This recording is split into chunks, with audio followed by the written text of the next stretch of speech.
오늘 저희가 함께 살펴볼 자료들, 이게 겉으로 보이는 숫자나 현상 너머의 이야기들을 좀 담고 있습니다. 네. 미국 고용지표의 그 숨겨진 이야기부터 시작해서요.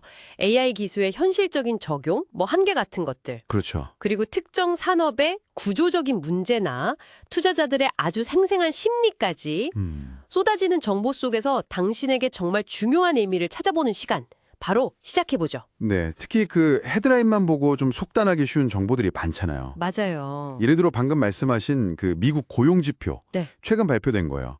단순히 예상 상회했다. 이 결과 너머에 어떤 복잡한 현실이 있는지 그걸 따져보는 게 중요하겠죠. 그렇죠. 비농업 신규 고용이 14만 7천 건 증가하고 실업률 4.1% 나왔을 때 네. 표면적으로는 고용 시장이 괜찮아 보였어요. 시장도 잠시 그런 반응을 보였고요. 하지만 조금만 깊게 들여다보면 다른 그림이 보입니다. 다른 그림이요? 네. 그 구직 활동 자체를 포기한 사람들이 늘어나면서 실업률 통계에서 빠져버린 결과일 수 있다. 이런 분석이 바로 나왔죠. 그러니까 소위 말하는 통계적 착시일 수 있다. 네네. 그런 가능성입니다. 실제로 연일 대규모 해고 소식 들리는데 공식 통계는 왜 다르냐 이런 불만도 터져 나왔고요. 맞습니다. 그리고 또 고용의 질 문제도 있죠. 질적인 문제요? 네. 그러니까 연봉이 줄거나 좀 안정성이 낮은 비정규직 일자리가 늘어나는 문제.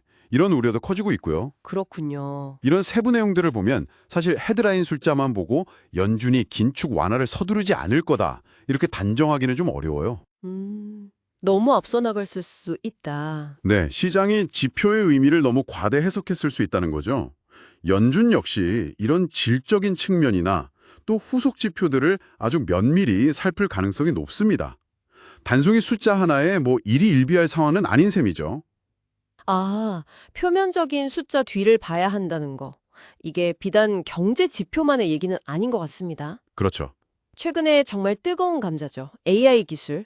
특히 챗 GPT나 제미니 같은 이런 거대 언어 모델, LLM의 영향력에 대해서도 기대랑 우려가 막 교차하고 있잖아요. 맞습니다. 어떤 변호사는 이민법이나 노동법 관련 정보 찾는 데는 AI가 자기보다 더 정확했다. 이렇게 이야기하기도 하지만요. 그런 경우도 있군요. 네. 근데 동시에 AI가 막 그럴듯한 거짓 정보를 만들어내는 거. 환각 현상이라고 하죠. 네, 할로시네이션. 네. 그것 때문에 골머리를 앓는 사례도 정말 많습니다. 특히 법률처럼 단어 하나하나의 정확성이 생명인 분야에서는 치명적일 수 있는 문제죠. 결국은 AI가 전문가의 업무 효율을 높이는 강력한 도구가 될 수는 있어도 네. 현재로서는 완전한 대체제가 되기는 어렵다. 이런 이야기로 가는 것 같아요. 특히 그 책임 소재 문제가 크고요. 책임 소재도 물론 중요한 문제인데요. 근본적으로는 현재 AI가 복잡한 현실의 어떤 모호함이나 미묘한 윤리적 판단 같은 걸 다루는 데는 한계가 있기 때문일 겁니다. 전문가의 추종 판단은 사실 이런 부분에서 나오는 거니까요. 그렇죠. 그래서 AI 관련 투자를 생각하신다면 완전 대체라는 그런 막연한 기대보다는 어떤 영역의 생산성을 구체적으로 얼마나 높일 수 있는가 이런 관점으로 접근하는 게 훨씬 현실적일 겁니다.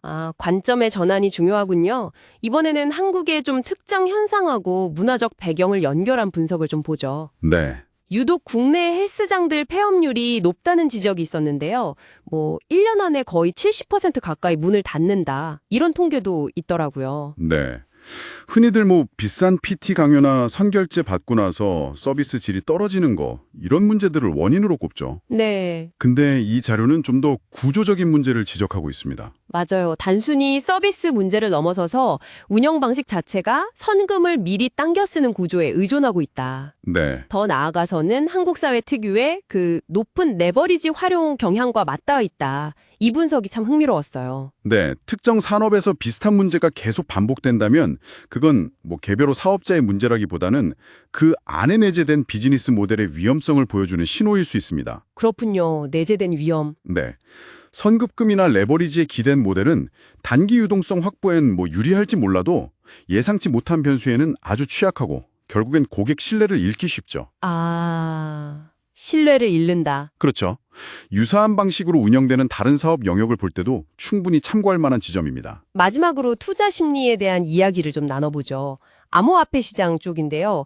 비트코인 11만 달러 돌파나 7월 상승장 이런 기대감이 여전히 높은 것 같습니다. 네. 아, 그리고 김치 프리미엄, 그러니까 한국 내 가격이 해외보다 낮은 현상, 이걸 이용한 차익 거래 기회에 대한 언급도 있었고요. 네, 그런 좀 낙관론 속에서도 투자자들의 솔직한 고민들이 많이 보였어요. 아, 어떤 고민들이요? 뭐 예를 들면 이번 불장에는 꼭 수익을 내고 싶다는 그런 간절함도 있고요. 네. 또 과거 하락장에서 겪었던 고통스러운 경험들, 또 꾸준히 분할 매수, DCA라고 하죠. 그걸로 겨우 원금을 회복했다는 안도감, 심지어 더 벌기보다는 그냥 잃지 않는 게 목표다. 이런 현실적인 다짐까지 아주 다양했습니다. 아, 정말 다양하네요. 투자로 자산을 불린 다음에 오히려 주변과의 관계가 좀 소원해지거나 어려움에서 겪는다. 이런 토로도 인상적이었습니다. 네. 뭔가 부러움과 시기심 사이에서 균형 잡기가 참 어려운 현실을 보여주는 것 같기도 하고요. 투자가 결국 심리 게임이라는 말이 괜히 있는 게 아니죠. 그렇죠. 나만 뒤처지는 것 같은 두려움, FOMO라고 하죠. 네, FOMO. 네. 또는 뭐 약간의 수익에 취하는 자만심 같은 감정들.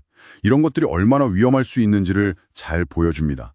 그래서 장기적인 안목으로 원칙, 예를 들어 뭐 분산 투자나 분할 매수 같은 것들을 지키는 게 왜 중요한지 다시 생각하게 만들죠.